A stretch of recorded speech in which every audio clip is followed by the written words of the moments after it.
কোনো ব্যক্তি যখন আমাদের থেকে বিদায় নিল, মৃত্যুবরণ করলো, তখন আমরা কিভাবে বুঝবো যে বিদায়টা ভালো ছিল এবং এই লোকটা আশা করি যে জান্নাতি হবে? এটা আমরা কিভাবে বুঝবো?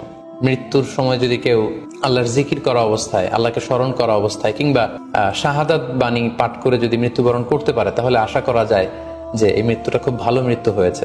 পাশাপাশি বিশ্বাসী ব্যক্তিরা, ইমানদাররা যখন মৃত্যুবরণ করে তখন তাদের কপাল ঘেমে যায়। অর্থাৎ মৃত্যুর পরে মৃত ব্যক্তির কপালে হাত দিয়ে যদি আমরা দেখতে পাই যে কপাল ঘেমে আছে, সোয়েটিং, প্রচন্ড ঘামছে, এটা দেখেও আন্দাজ করা যেতে পারে বা ধারণা করা যেতে পারে যে মৃত্যুটা ভালো হয়েছে।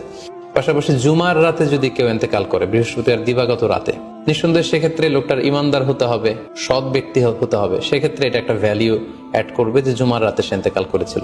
রমাদান মাসে যদি কেউ ইন্তেকাল করে, এটা একটা খুশনসিব তার জন্য। পাশাপাশি হজের সফরে যদি কেউ, হজের যে দীর্ঘ সফর, এই সফরে যদি কেউ ইন্তেকাল করে, এটা একটা ভালো মৃত্যু বলে ধর্তব্য হবে।